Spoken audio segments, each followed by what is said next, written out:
Assalamualaikum warahmatullahi wabarakatuh. Perkenalkan, nama saya Rofi Abdul Hasani, Sarjana Komputer Magister Engineering, dosen program studi Teknik Informatika Universitas Muhammadiyah Magelang. Video ini merupakan pernyataan diri dosen unjuk kerja Tridharma Perguruan Tinggi atau disebut dengan PDD UKTPT pada bidang pengajaran. Saya akan menjelaskan pelaksanaan perkuliahan yang saya ampu yang sesuai dengan bidang keahlian saya, yaitu pada mata kuliah Mobile Programming. Mata kuliah ini merupakan mata kuliah wajib bagi mahasiswa semester 5 dengan bobot 4 SKS. Diselenggarakan selama 16 kali pertemuan. Mata kuliah Mobile Programming membahas konsep dasar dan praktek pengembangan aplikasi mobile menggunakan framework Flutter. Selain itu, mata kuliah ini juga memberikan pengalaman langsung dalam membangun aplikasi mobile melalui proyek berbasis masalah nyata. Melalui pembelajaran ini, mahasiswa diharapkan mampu mengembangkan aplikasi mobile yang interaktif, responsif, dan sesuai dengan kebutuhan pengguna. Adapun capaian pembelajaran pada mata kuliah ini adalah yang pertama, mahasiswa mampu menjelaskan konsep dasar pemrograman mobile dan framework Flutter.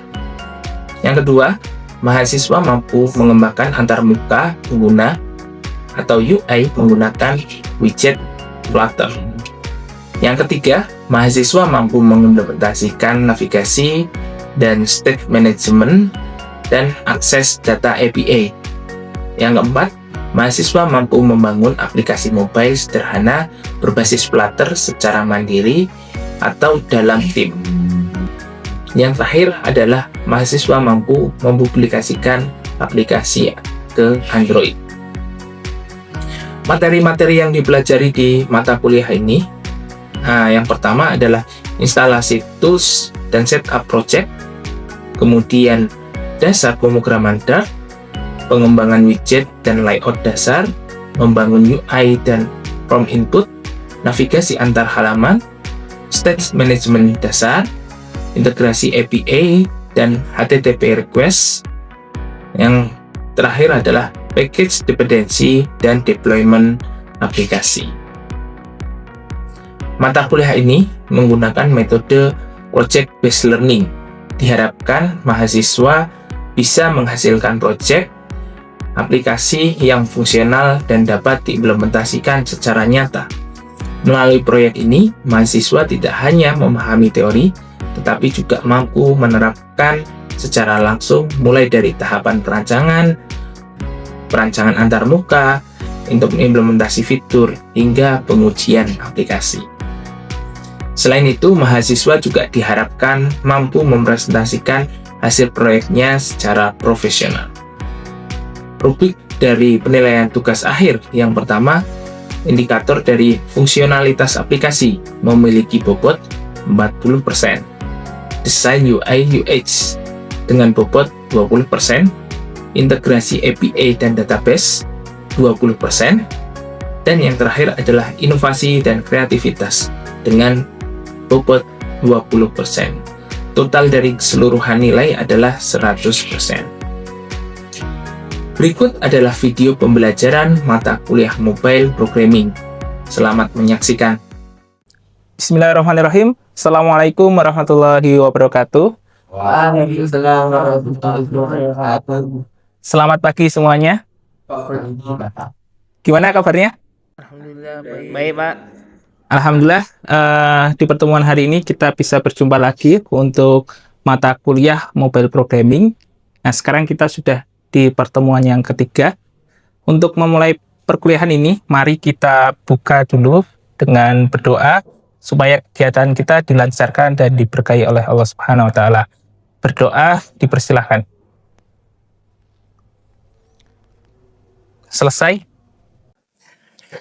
Oke, untuk pertemuan hari ini, teman-teman jangan lupa untuk melakukan presensi. Teman-teman bisa buka LMS-nya. Di muka sudah ada bagian presensi. Silahkan untuk hari ini klik presensi. Baik, di pertemuan kita kali ini nanti kita akan membahas mengenai widget di dalam Flutter. Nah, untuk pertemuan sebelumnya kita sudah sedikit mengulas mengenai Flutter, kemudian perbedaan Flutter dengan Android native itu apa. Nah, yang pertama, kemarin di Flutter kita bisa melakukan yang namanya cross platform. Ada yang bisa menjelaskan apa itu cross platform? Saya, Pak. Cross platform itu adalah project kita nantinya itu bisa dideploy di berbagai platform, Pak. Contohnya di Android, di iOS, dan juga nanti mungkin di Windows dan sebagainya, Pak. Tadi seperti yang dijelaskan Mas Ulil bahwa cross platform kita bisa mengimplementasikan coding yang kita buat ke beberapa platform. Jadi kita nggak perlu repot-repot ketika kita mau develop ke iOS, kita harus pindah bahasa, kemudian di Android atau di web. Nah, dengan Flutter ini kita cukup dengan satu codingan. Nah, selanjutnya yang kedua, kita punya fitur yang namanya hot reload. Nah, siapa yang bisa masih ingat nih? Saya, Pak, untuk hot reload sendiri, yang setahu saya adalah fitur di mana ketika ada perubahan kode, nanti aplikasi tersebut akan reload sendiri atau tanpa mulai ulang. Ya, baik Mas Bahtiar. Jawabannya sangat tepat. Jadi dengan hot reload kita tidak perlu nge-build ulang perubahan kode yang kita buat, sehingga ketika pengembangan aplikasi Flutter ini jadi lebih cepat dibandingkan dengan menggunakan Android native. Nah, untuk pertemuan kali ini nanti kita akan membahas mengenai widget. Nah, apa itu widget? Nah, sebelum kita masuk ke apa itu widget, teman-teman, ini adalah tujuan perkuliahan kita pada pertemuan kali ini. Yang pertama, nanti kalian akan bisa memahami konsep dasar widget dalam Flutter sebagai komponen utama dalam pengembangan antarmuka di dalam aplikasi mobile. Kemudian, yang kedua, teman-teman nanti bisa mengidentifikasi widget-widget dasar dan bisa mengimplementasikan ke dalam project dalam bentuk sebuah tampilan UI seperti itu. Ya, sekarang kita masuk ke definisi widget di dalam Flutter. Jadi di semua komponen Flutter itu disebut dengan widget.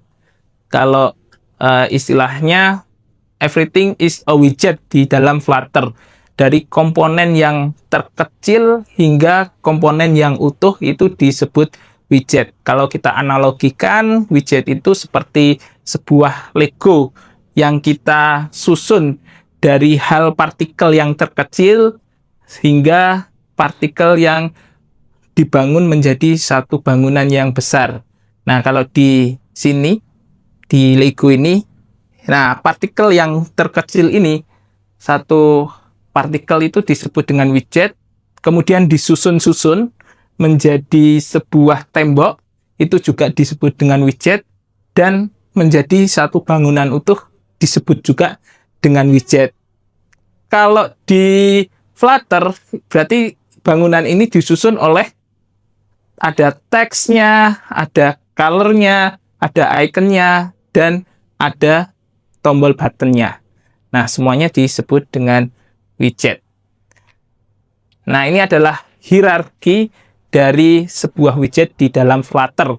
Jadi, komponen yang paling utama adalah widget yang namanya Material App. Dia membungkus widget namanya scaffold. Kemudian di dalam scaffold itu ada beberapa widget. Ada app bar, ada body, dan ada nanti mungkin bisa disebut dengan float action button. Nah, di dalam widget itu, app bar itu di dalamnya juga tersusun dari beberapa widget lagi. Nah, kalau kita lihat nih, ini adalah widget utama di dalam Flutter. Jadi, ini adalah starting point dari aplikasi di dalam Flutter. Nah, di dalam widget Material App ini terdiri dari 3 properti. Kita bisa menambahkan properti title. Ini adalah nama aplikasi. Kemudian ada themes. Jadi ketika kita ingin menentukan color apa yang ingin kita tampilkan di sebuah aplikasi, kita menggunakan color themes. Kalau di sini ada color blue. Jadi primary colornya itu adalah warna biru. Kemudian yang terakhir adalah home. Nah, di home ini nanti di dalamnya ada beberapa widget lainnya. Nah, setelah Material App ada Scaffold. Scaffold ini juga adalah salah satu widget yang merupakan widget inti. Ibaratnya ini adalah dasaran dari sebuah aplikasi. Nah, ada 3 bagian di dalam Scaffold ini. Nah, yang pertama ada app bar, ada body, ada floating action button. Nah, untuk penulisan widget Scaffold ini terletak di mana? Tadi di dalam properti home. Jadi di home kemudian sama dengan Scaffold kurung buka kurung tutup. Nah, nanti ketika teman-teman ingin menambahkan widget lainnya, letakkan di dalam kurung Scaffold ini. Nah, ciri-ciri dari widget teman-teman perlu perhatikan, dia hurufnya besar. Beda dengan properti. Kalau properti dia hurufnya kecil. Nah, kembali ke Scaffold, tadi ada 3 bagian. Jadi kalau teman-teman buka di aplikasi mobile, itu kan umumnya ada bagian yang atas sendiri. Nah, bagian yang atas itu disebut dengan app bar. Kemudian bagian inti dari aplikasi itu adalah body. Nah, nanti teman-teman bisa menambahkan bermacam-macam komponen atau bermacam-macam widget di dalam body ini. Nah, yang terakhir adalah floating action button. Kalau ini opsional, teman-teman mungkin beberapa kali menemukan ada menu yang terletak di bawah sesuai dengan namanya floating. Jadi dia mengambang. Dia terletak di layer paling depan. Jadi widget yang paling depan itu disebut dengan floating action button. Nah, dia letaknya bisa diletak di kanan, di kiri, di atas. Nah, tergantung nanti teman-teman ngesetnya seperti apa. Kemudian selanjutnya kita masuk ke app bar. Nah, ini adalah cara penulisan widget app bar. Yang pertama, kita masukkan dulu di properti namanya app bar, kemudian nama widgetnya app bar. Nah, kalau kita lihat di sini app bar di bagian yang paling atas, ini ada beberapa komponen. Mungkin ada yang bisa menjelaskan ini ada komponen apa saja? Saya, Pak. Nah, di tampilan ini menampilkan satu icon, terus ada title, juga ada 2 icon di sebelah kiri. Seperti itu, Pak. Oke. Baik, Mas David. Jadi tadi sudah disampaikan di dalam app bar itu ada terdiri icon, kemudian ada teks, ada icon lagi. Artinya di dalam app bar ini kita juga bisa menambahkan beberapa widget di dalamnya. Ada widget icon. Nanti tulisannya icon gitu aja. I besar, kemudian icon. Kemudian ada yang namanya title. Nah, di dalam title ini kita menggunakan widget teks. Jadi cukup dengan menambahkan tulisan teks.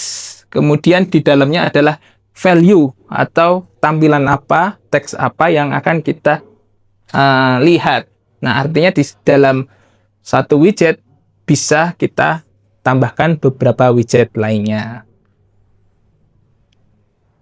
Nah, kemudian selanjutnya setelah app bar tadi saya sampaikan ada widget body. Nah, ini adalah widget yang inti yang mana kita bisa menampilkan konten yang ingin kita buat atau kita bisa layouting di situ. Nah, posisinya untuk body itu ada di dalam scaffold setelah ebar. Jadi ada ebar, ada body. Nah, di dalam body ini kita bisa menambahkan widget yang bermacam-macam. Seperti itu. Nah, sekarang teman-teman silahkan memulai projectnya.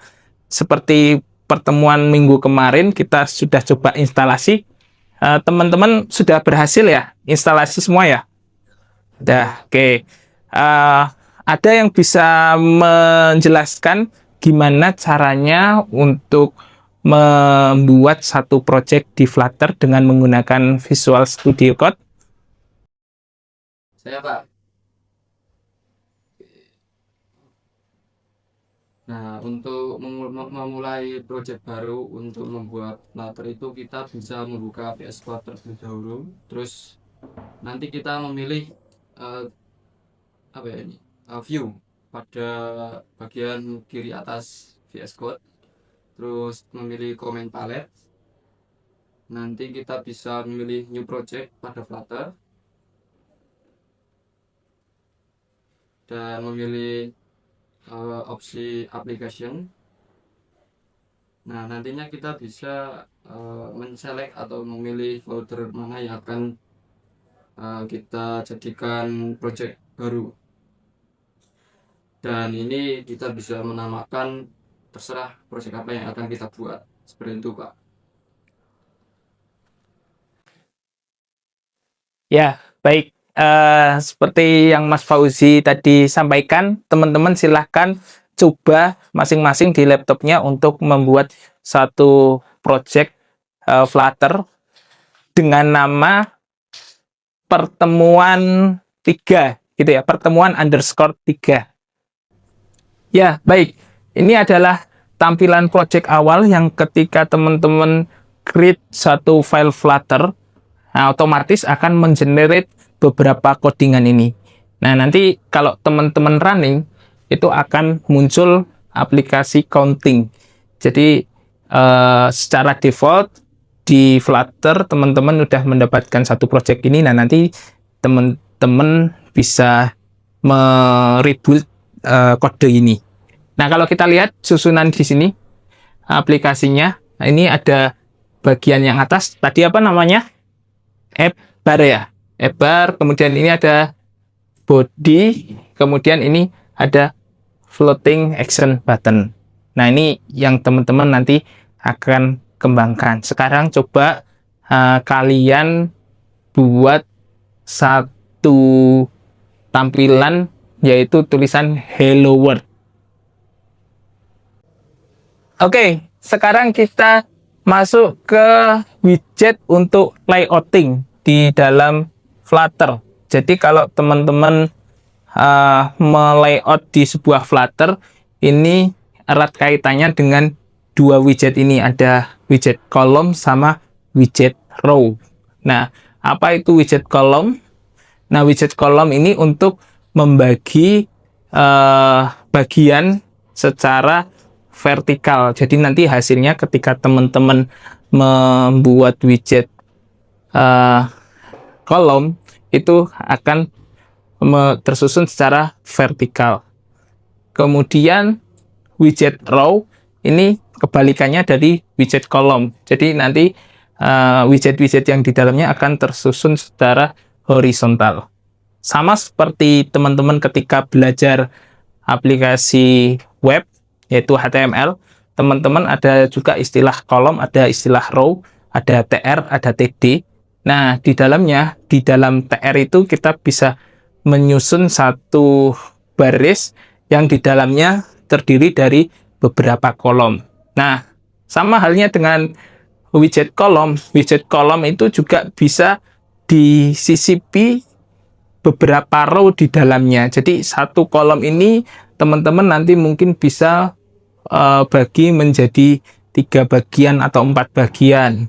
Atau kolomnya yang kedua kita bagi menjadi 2 bagian. Jadi nanti disesuaikan saja dengan kebutuhannya teman-teman ketika layouting seperti apa. Nah, sekarang teman-teman coba untuk membuat sebuah tampilan seperti ini. Kira-kira dari gambar ini terdiri dari berapa kolom? Dari 4 kolom. Ya, baik. Nah, kemudian kolom berapa yang memiliki row? Kolom 2 sama 3. Ya, baik. Terima kasih.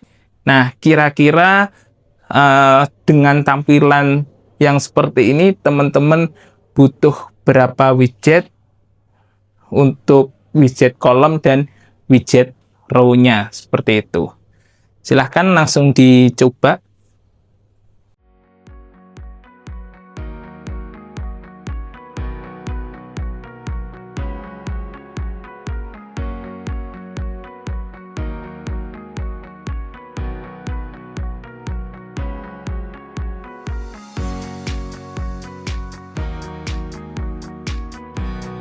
Setelah kalian coba, nanti silahkan buka LMS mukanya, kemudian teman-teman bisa lihat ada tugas di sana, ada sebuah layout yang nanti akan kalian buat.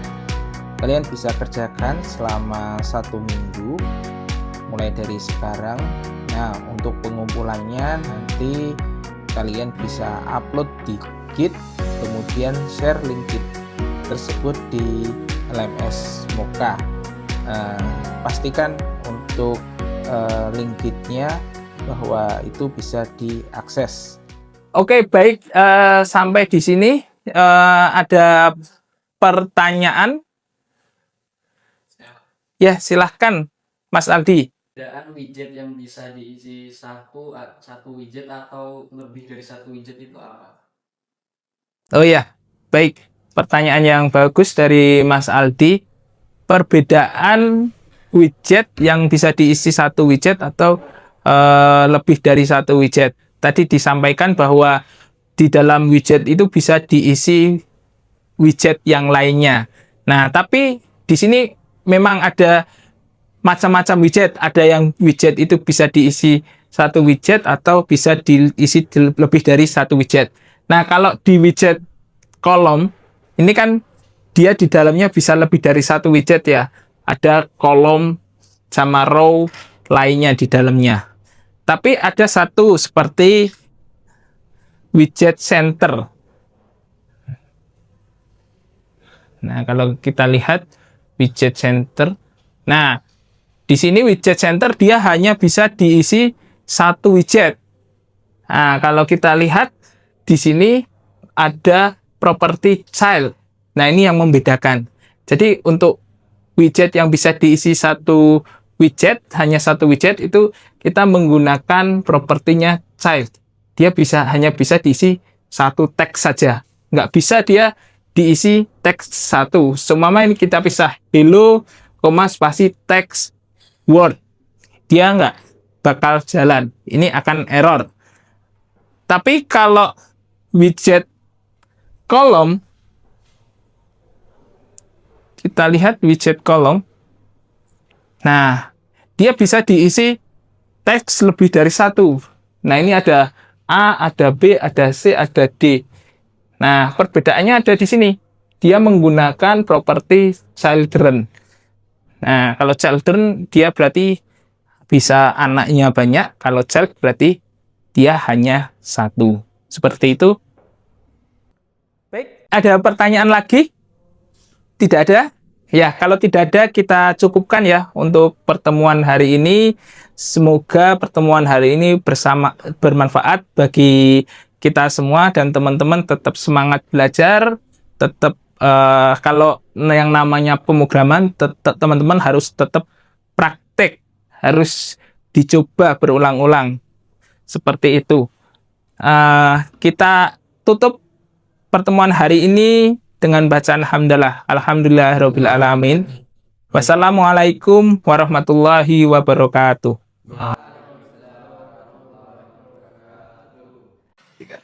Baik, demikian adalah video yang telah saya buat dalam PDD UKT PT dengan mata kuliah mobile programming.